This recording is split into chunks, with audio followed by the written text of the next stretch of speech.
I woke up to a humid, gray morning after a thunderstorm last week.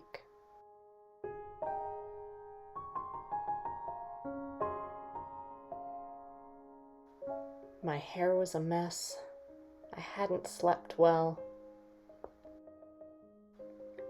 And I just couldn't face my intimidating to-do list. So I fixed myself comforting breakfast and tea. I hydrated. And I indulged a bit.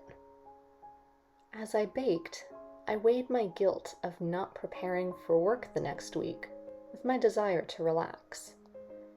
I should have been working ahead so that, ideally, I'd have less to do in the next 2 weeks. But I just couldn't face the reality that summer's lease really does have all too short a date.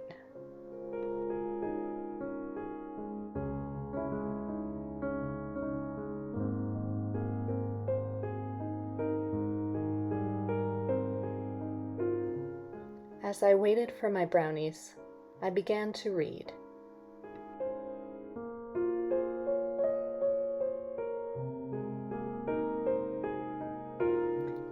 The hours slipped by, but I could not tear myself away from Esme's story.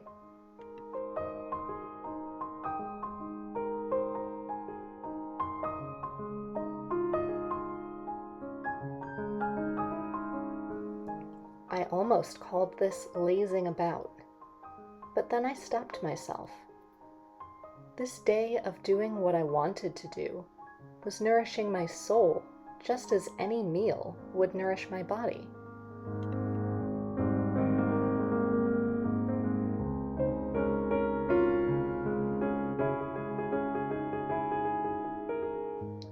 And that's when it hit me that for all my years of feeling guilty if I wasn't sticking to a routine or being conventionally productive, I had finally learned to acknowledge my needs.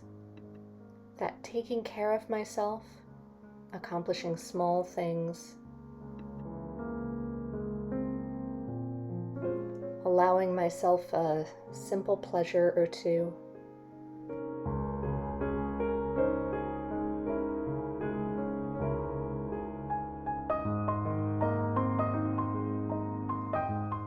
getting lost in stories,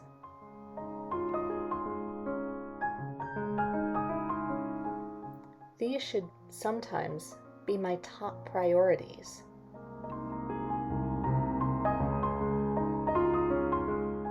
That a day doing seemingly nothing is often a day well spent.